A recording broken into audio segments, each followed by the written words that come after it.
like the rest of those fucking YouTube cooking shows, is it? Hello, welcome to the inaugural episode of Cooking, Cleaning, Claw. We're going to have cooking, we're going to have cleaning, we're going to have claw. Basically, this show is for people who are just moving out, stuff like that. It's tips and tricks that I learned when I moved out. I'm not a professional cook, not a professional cleaner. Just things that I learned that I didn't really know until after I moved out. And kind of how to use your money more effectively. So, I hope you enjoy. Hey, I'm Claw. We're cooking some bread. And it's a recipe I found online. Never made it before. Not sure how this is going to go. The whole channel experience in general. First video, I'll do an intro later, but this is before the intro. So we need yeast, flour, salt. I'm not going to flick that salt. And water. So the first thing we're going to do, this is from Bowl of Delicious, no Knead, Dutch oven bread. We also need a Dutch oven. Dutch oven. You can probably use anything that has a seal. It can go in the oven. So first thing we need is 1.5 cups of water.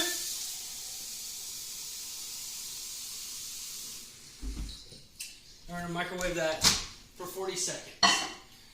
And then we'll be back in 40 seconds.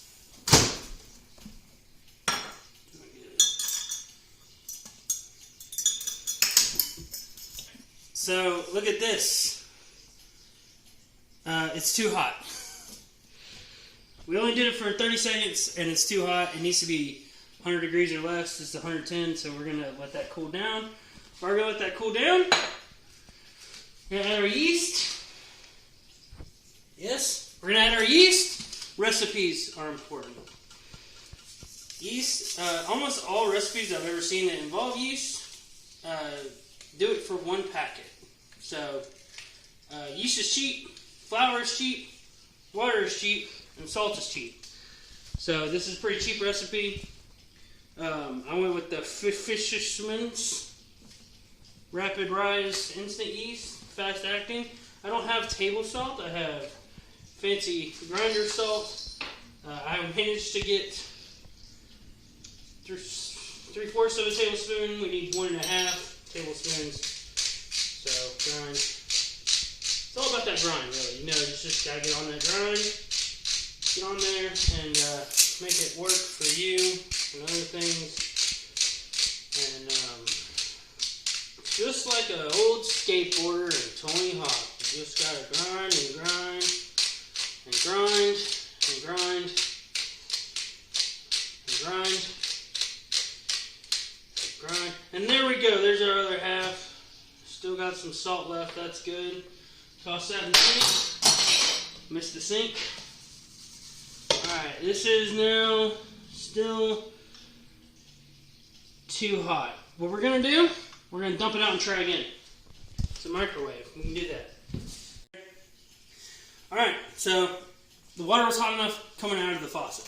So now we're going to take our mixture. We're going to dump our water in. Water. There we go. Now, you never want to use the same cups for measuring water and flour because it'll stick to the side. Then we need to whisk this all together. If you don't have a whisk, you can use a fork. I have a whisk. I'm fancy. So we're going to make this slurry right here. Try to dissolve all that salt and yeast. The salt is going to be the hardest part. You can tell when it's dissolved when it doesn't sound like it's scraping the bottom anymore.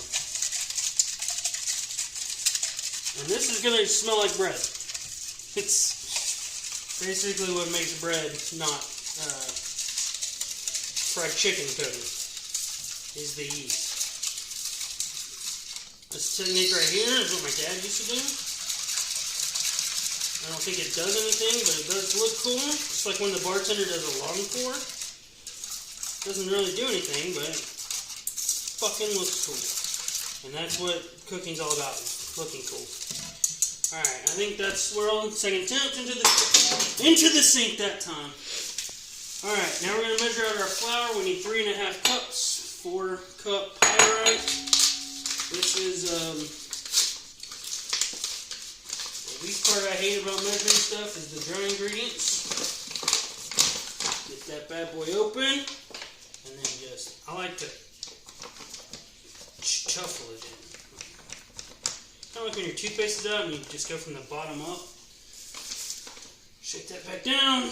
Shake that in. There's 3 cups. That's why I hate ingredients. It's not the 3 cups, it's the half cup that's always the problem. Do a little shaky shake there.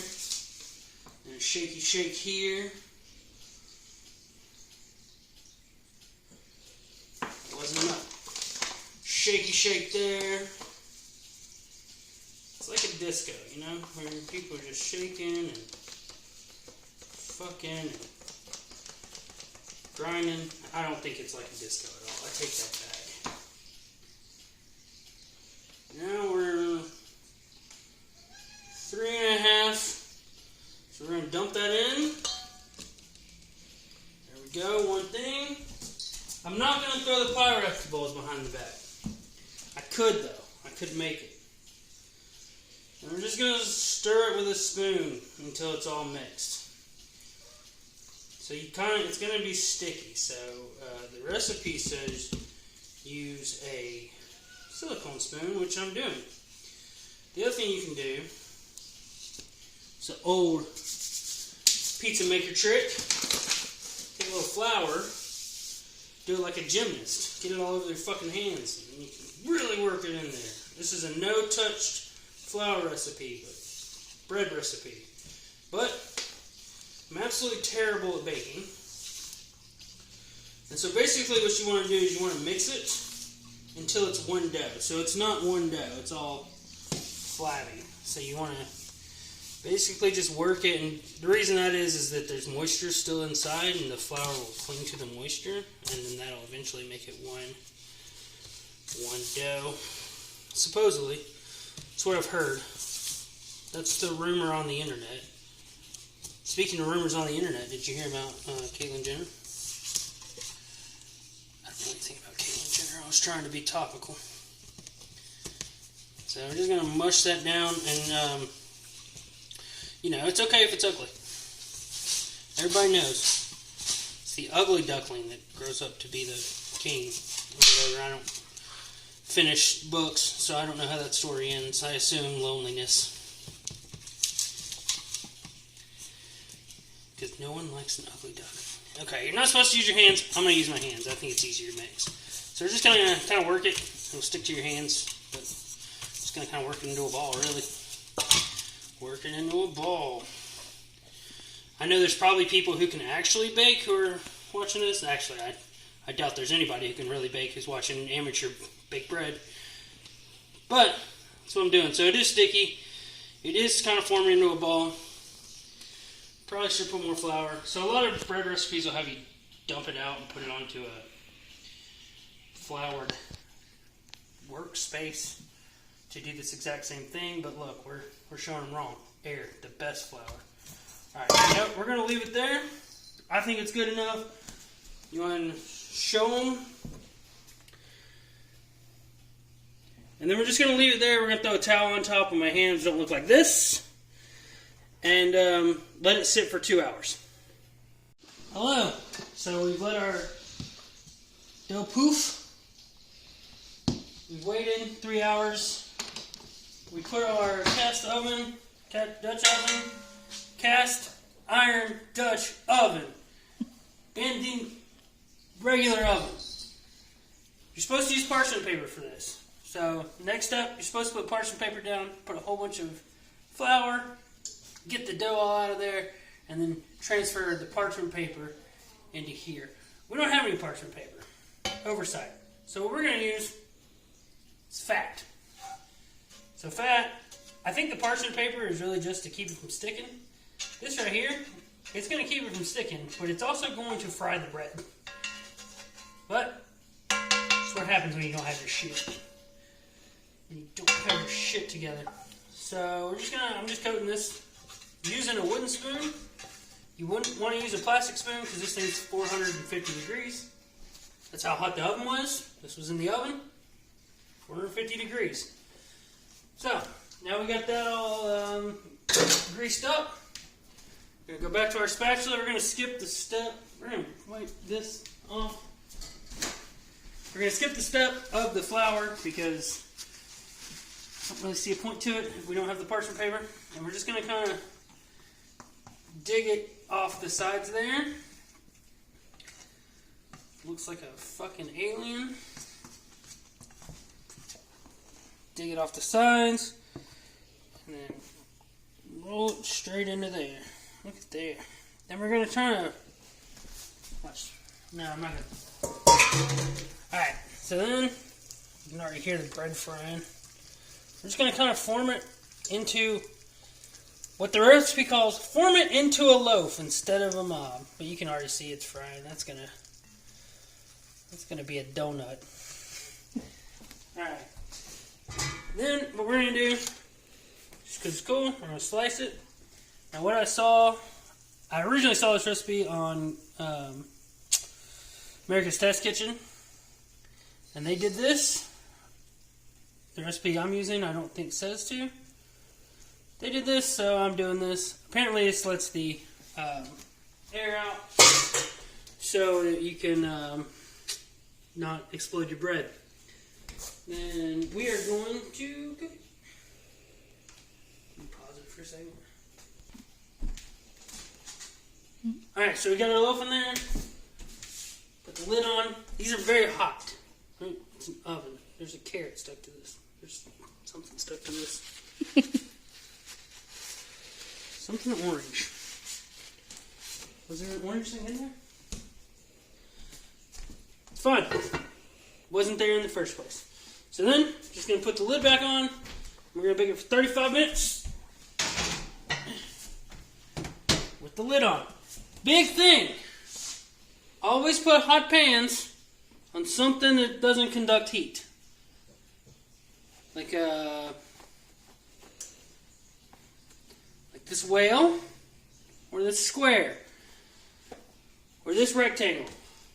Then we're going to bake it for 35 minutes. So, timer 35. And then after 35 minutes, we're going to take the top off, cook it for another 5 minutes, let it crisp up.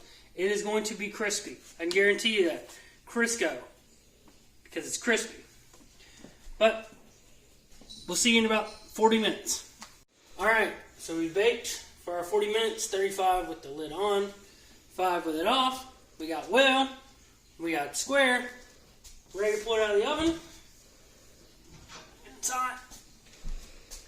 And there it is.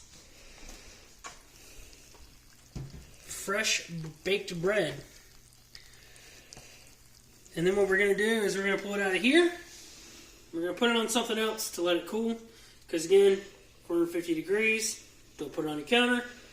Rectangle, square, whale. Just put it on something. We'll come back when it's ready to cut. Oh, and we're back. So the bread's cooled. We're going to slice it, taste it, see what it tastes like. For the first attempt, it's not too bad. Oh, I wanted to show you the bottom. So that's because of the Crisco.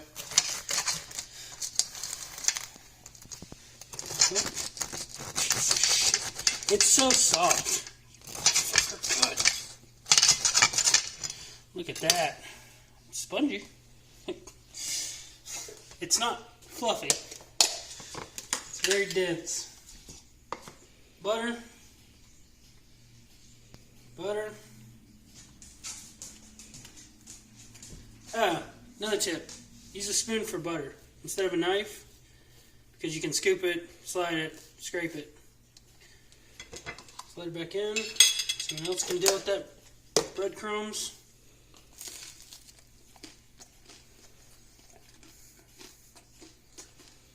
Definitely should use parchment paper. It's not bad. A little ASMR.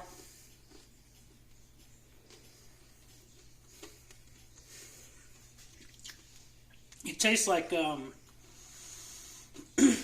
little bit like a hush puppy. It's not sweet, but it tastes like bread.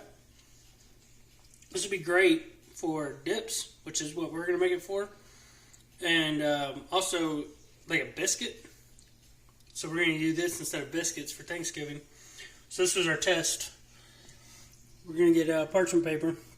As you see, I was supposed to have a whole bunch of air holes in there. It doesn't have that, but it's springy enough. You squeeze it hard enough and it springs back. Anyway, this is my first attempt. Thanks for watching this video. There'll be more of these. It's going to be cooking, cleaning, typically cheap things to make to impress your friends, or how to use an item multiple times. But all that will be in the intro when I do it, which I haven't done yet. So, again, thanks for watching, and see you next time.